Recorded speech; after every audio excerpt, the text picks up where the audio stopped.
Hello students, welcome to RNM Academy channel. Students, આજના વિડીયોમાં પણ ત્રિકોણમિતિના વધુ 3 દાખલાઓ હું સોલ્વ કરીને બતાવીશ. તો તમે પણ પોતે પેન અને પેપર લઈને તૈયાર થઈ જાઓ, પ્રશ્નો સમજી લો અને એવા જ પ્રશ્નોના જવાબો જાતે સોલ્વ કરીને શોધી કાઢો. પ્રશ્ન નંબર 1 આજનો જે છે, સાબિત કરો કે sine 60 degree plus theta minus sine 60 degree minus theta is equal to sine theta. હવે ડાબી બાજુ બરાબર જમણી બાજુ લાવવાની છે. જમણી બાજુમાં આપણે સાબિત કરવું છે સાઇન થીટા. હવે આપણને સૂત્રો ખબર હોવી જોઈએ. S plus S is equal two 2SC, S minus S 2CS, C plus C 2CC અને C minus C minus 2SS. આ સૂત્રો આપણે વારંવાર ઉપયોગ કરીએ છીએ છેલ્લા 3-4 વિડીયોથી. તો અહીંયા પણ કયું સૂત્ર લાગશે નક્કી કરી દઈએ. પહેલાં ડાબી બાજુ લખી દઉં છું. ડાબી બાજુ બરાબર sine 60 degree plus theta minus sine 60 degree minus theta. હવે આ એક પ્રકારનું કેવું થયું, એસ માઇનસ એસ અને એસ માઇનસ એસ એટલે 2CS. તો is equal to 2C means cos અને બંને ખૂણાનો સરવાળો ભાગ્યા 2. તો અહીંયા શું થશે, 60 degree plus theta plus 60 degree minus theta ભાગ્યા 2. આવું એક બ્રેકેટમાં થશે.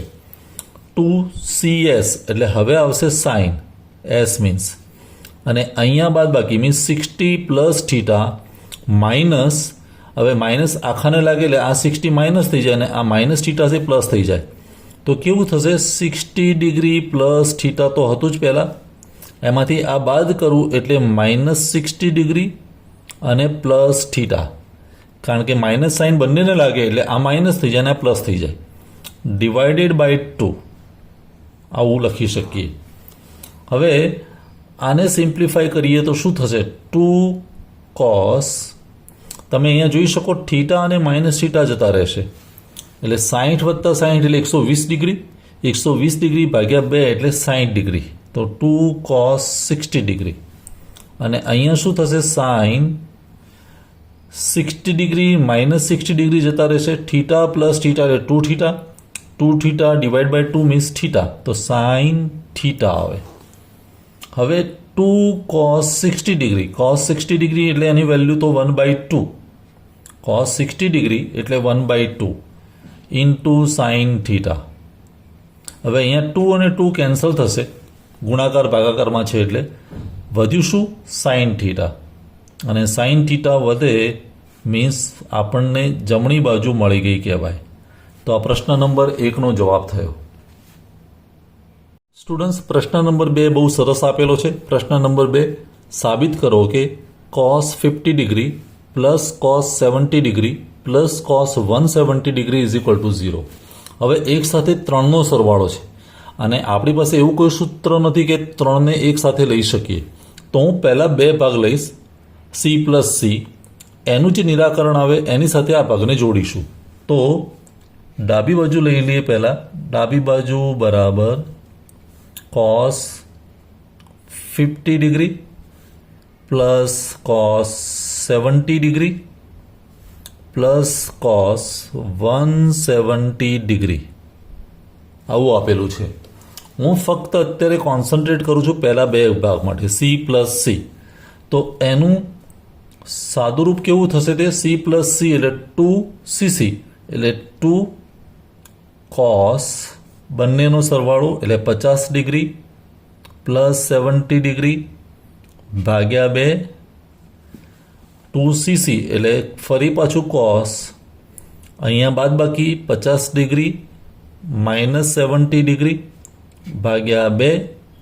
આ થયું આ 2નું વિસ્તરણ અને પ્લસ છેલ્લો ભાગ તો એઝ ઇટ ઇઝ લખી દઈએ, કોસ 170 ડિગ્રી.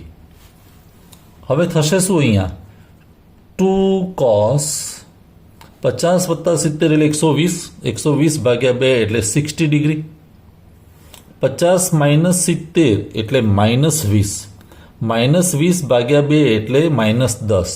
તો કોસ -10 ડિગ્રી અને પ્લસ અહીંયા cos 170 છે એને હું લખી દઉં cos 180 ડિગ્રી -10 ડિગ્રી. આ મને ક્યાંથી સૂઝ્યું? અહીંયા 10 ડિગ્રી જોયા એટલે આપણે એને 10માં કન્વર્ટ કરી શકીએ. cos 180 માઇનસ છે એટલે cosનું વિધેય તો બદલાવાનું નથી. હવે અહીંયા શું થશે?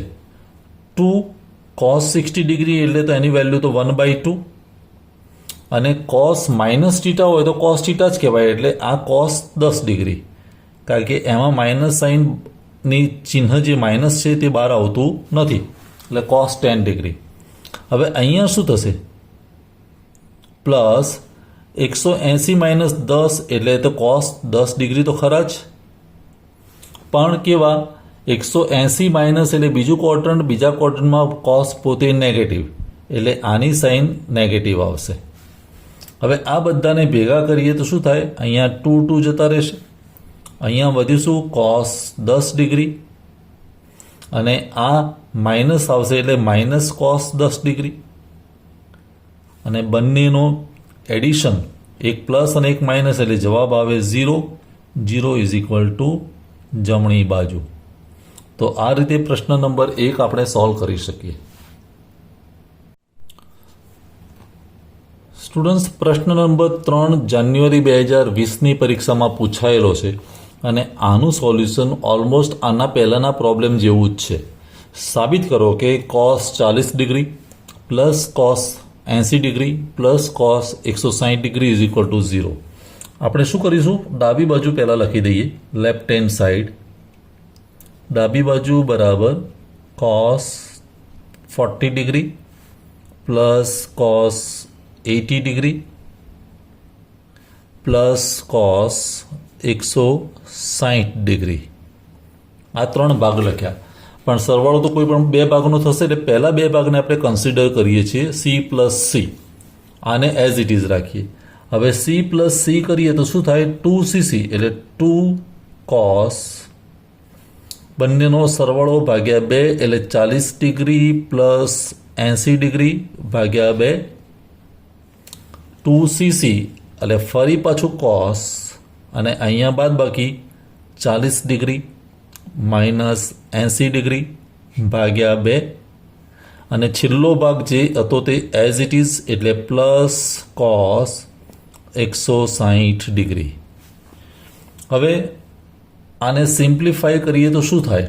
2 cos 40 વત્તા 80 એટલે 120 ભાગ્યા 2 એટલે 60 ડિગ્રી અને 40 માઇનસ 80 એટલે -40 ભાગ્યા 2 એટલે -20 પણ કોસમાં -20 એટલે અત્યારે હું લખી દઉં cos -20 ડિગ્રી અને જેવા અહીંયા -20 દેખાયા એટલે હવે હું આને કન્વર્ટ કરી દઈશ cos 160 એટલે કેવા કહેવાય? 180 ડિગ્રી માઇનસ 20 ડિગ્રી. હવે અહીંયા શું થશે? 2 cos 60 ડિગ્રી એટલે 1/2 અને cos -20 એટલે cos 20 જ કહેવાય, cos 20 ડિગ્રી અને અહીંયા 180 માઇનસ 20 એટલે cos 20 ડિગ્રી પણ 180 એટલે સેકન્ડ ક્વોડ્રન્ટમાં આ વિધેય માઇનસ થઈ જાય તો માઇનસ અહીંયા લખાશે cos 20 ડિગ્રી. હવે અહીંયા 2 કેન્સલ, અહીંયા વધીશું cos 20 ડિગ્રી અને માઇનસ cos 20 ડિગ્રી એટલે બંનેનું એડિશન આવશે 0 અને 0 મળે મીન્સ આપણને જમણી બાજુ મળી ગઈ કહેવાય. તો સ્ટુડન્ટ્સ, આજના લીધેલા 3 પ્રશ્નો તમે ધ્યાનથી સમજીને એને અનુરૂપ બીજા પણ જે પણ પ્રશ્નો પૂછાયા હોય એ જાતે સોલ્વ કરી શકો. કોઈ ડાઉટ હોય, ક્વેરી હોય તો કોમેન્ટ સેક્શનમાં લખી શકાય. આજનો વિડીયો તમને કેવો લાગ્યો એનું મંતવ્ય પણ બતાવી શકો. ફરી મળીશું नेक्स्ट वीडियो में. Thank you for watching. Thank you very much. अगर आपको ये वीडियो पसंद आया है और आप मेरी चैनल पर नए हैं तो प्लीज मेरे चैनल को लाइक कीजिए, शेयर कीजिए और सब्सक्राइब जरूर कीजिए. Thank you very much.